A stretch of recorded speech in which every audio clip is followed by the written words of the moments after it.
আমার প্রথম ইন্টারনেটের সাথে পরিচয় হচ্ছে আমি যখন ক্লাস 8 বা 9 তখন বাংলাদেশে ওই যে সম্ভবত 99-2000-এর দিকে ইন্টারনেট ক্যাফের একটা কালচার হলো, এবং আমরা ইন্টারনেট ক্যাফেতে যেতাম, যে একটা ইমেল অ্যাড্রেস খুলতাম, একটু ইয়াহু ঘুরতাম, একটু মেসেঞ্জার, এগুলো করতাম।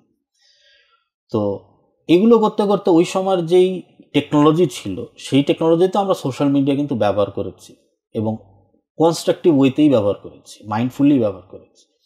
এখন সমস্যাটা হচ্ছে কনজিউমারিজম এমন একটা জায়গায় এসছে, আর ডুম স্ক্রলিং যে আমরা করছি, কেন করছি, এটা যদি পেছনের দিকে আবার যাই, এটা ডিজাইন করা এমনভাবে যে আপনি যতবার স্ক্রল করবেন আপনার মাইক্রো ডোজিংয়ে ডোপামিন হিট হবে, এবং এই যে টুকটুক করে ডোপামিন হিট হয়, এবং এই যে ডুম স্ক্রলিং করি, আগে হয়তো 2টো রিল দেখলে ভালো লাগছে, এখন 20টা রিল দেখলেও ভালো লাগছে না। কারণটা কি? পিছনের ব্যাপার একটু বুঝতে হবে। একটা বই আছে যেটার নাম হচ্ছে হুকড বইয়ের ভেতরে ওখানে এগুলো খুব সুন্দর করে ব্যাখ্যা করা যে কিভাবে আমরা হুক হই, এবং কিভাবে এটা ডিজাইন করা হুক করবার জন্য। লাইক বাটন কিভাবে আমাদের হুক করে, শেয়ার বা কমেন্ট কিভাবে আমাদের হুক করে, হুকিং মেকানিজমটা এভাবে করে তৈরি করা।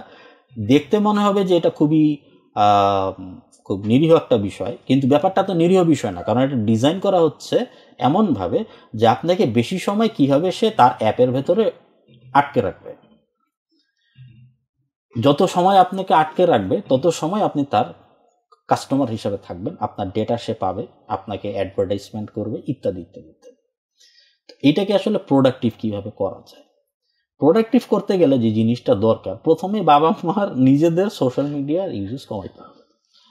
এখন বাবা মা বলছেন এইগুলি দেখবি না, কিন্তু উনিও আবার দেখা যাচ্ছে উনিও একটু দেখছেন, উনিও আবার একটু করছেন, কিংবা হোয়াটসঅ্যাপ মেসেঞ্জার গ্রুপে খুব চ্যাট করছেন, অন্য বন্ধুদের সাথে জোক শেয়ার করছেন।